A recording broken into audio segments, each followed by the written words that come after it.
If you go to Britain, and to London in particular, you'll soon notice the cultural diversity of the people around you. This diversification of the population began in the 50s and 60s, with the arrival of West Indian people. By 1961, there were 175,000 West Indians living and working in Britain, and many found work on London Transport or in the National Health Service as nurses and midwives. Some politicians warned of the terrible consequences of this racial mixing, but the process has generally proved to be a peaceful one. Do you think Britain's multicultural, and what makes it so? Yeah, I definitely think it's multicultural. I think especially since the immigration from the 60s when my grandparents from Jamaica came over, so now we're all first generation black children, there's Asians, especially around Brick Lane, we've got all the curry shops and everything, so I definitely think it's multicultural. So your grandparents came over from Jamaica. Do you go to Jamaica ever? No, I've only been 3 times, so yeah, I'm more of a London boy, so that's about it.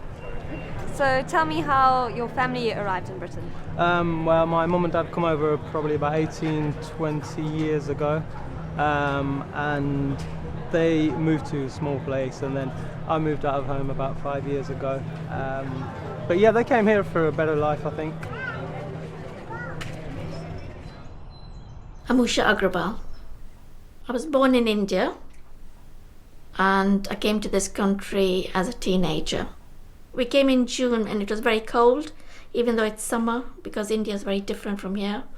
So we were wearing winter coats, but we were still cold.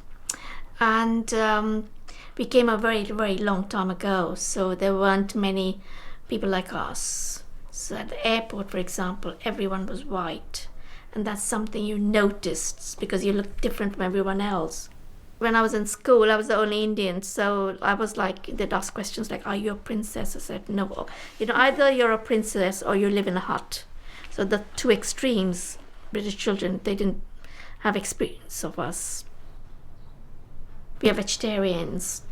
And in terms of vegetables, for example, there wasn't much of the same cauliflower, peas, got fed up of eating them. But the variety wasn't that good in terms of vegetables. Having a multicultural society brings one very obvious advantage: lots of good food from all over the world. If you like curry, you should go to Brick Lane in East London. This is the centre of the Bangladeshi community, and it's full of good places to eat, although some people say it's become too much of a tourist attraction and prefer to eat in Whitechapel nearby. What do you think of areas like Brick Lane? It's got its ups and downs. It's really cool, it's really trendy, but sometimes it's a little bit cliquey. Can be too cool sometimes. But yeah, it's nice area. Good curries. Have you ever sampled some of the cuisine down here? Yeah, but yes, I have. Well, mainly, obviously, this is Brick Lane, so they call it, this is Banglatown. It's all predominantly Indian. But yes, I've tried all sorts, yeah. So do you cook any Indian yourself? Well, I used to, but I forgot now to. I used to be able to cook chicken tikka masala. Everyone is of different colours. It doesn't matter what colour you are. Shops down here, you can buy one type of food, for instance Indian food, whereas 2 minutes down the road you can buy Chinese food. An area worth visiting in London is Chinatown near Soho in London's West End. You can find it between Leicester Square and Shaftesbury Avenue. It's the heart of the Chinese community and is full of Chinese food shops, restaurants and souvenir shops. It's always a good idea to see where the local Chinese people go to eat before choosing a restaurant. What do you think makes Britain a multicultural country? I'd say that there's a big mix of cultures, languages, ethnicities and religions. And yeah, a lot of people, big mix of things, a lot of people can learn from each other, and that's that, yeah. You can't live in London and not have friends from different parts of the world. The friends I just said goodbye to, they're from Australian, and the girl is half Chinese, half Australian.